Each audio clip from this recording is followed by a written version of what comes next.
윤석열 전 대통령이 오늘 수사 외압 의혹을 수사하는 최상병 특검에 피의자 신분으로 출석했습니다.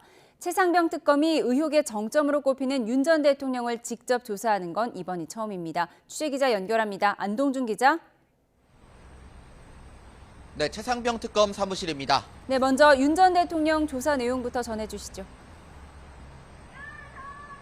네, 특검은 최상병 관련 의혹의 정점으로 꼽히는 윤석열 전 대통령을 피의자 신분으로 불러 조사하고 있습니다. 윤 전 대통령은 서울구치소에서 법무부 호송차를 타고 출발해 오전 9시 50분쯤 이곳 특검 사무실에 도착했는데요. 윤 전 대통령은 지하 주차장에서 내린 뒤 바로 조사실로 향해서 특검에 출석하는 모습은 공개되지 않았습니다. 윤 전 대통령은 먼저 변호인 접견을 진행한 뒤 오전 10시 20분부터 조사에 들어갔는데요.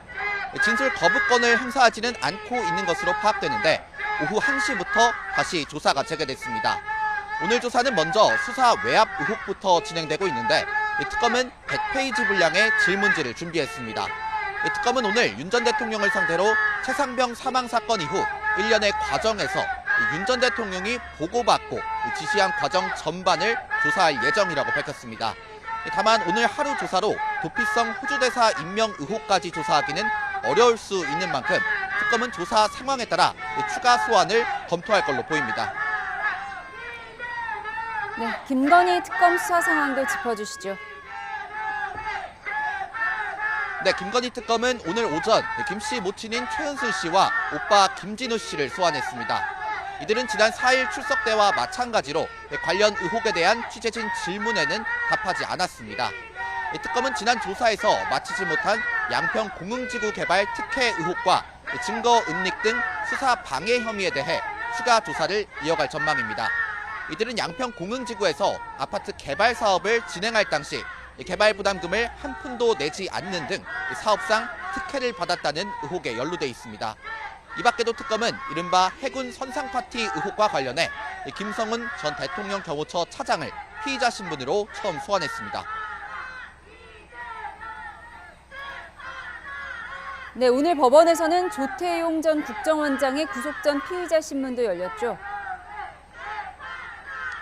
네, 그렇습니다. 조 전 원장은 오후 2시쯤 구속 전 피의자 신문을 마치고 대기 장소인 서울구치소로 이동했습니다. 조 전 원장은 법원을 빠져나오면서 법정에서 다 진술했다는 짧은 입장을 남겼습니다. 내란 특검은 오늘 구속심사에서 480여 쪽 분량 의견서와 PPT 150여 장을 준비해 구속 필요성을 소명하는 데 주력했는데요. 조 전 원장에 대한 구속 여부는 이르면 오늘 밤 결정될 전망입니다. 이와 함께 내란 특검은 오늘 내란 중요 임무 종사 등 혐의로 박성재 전 법무부 장관에 대해 구속영장을 청구했습니다.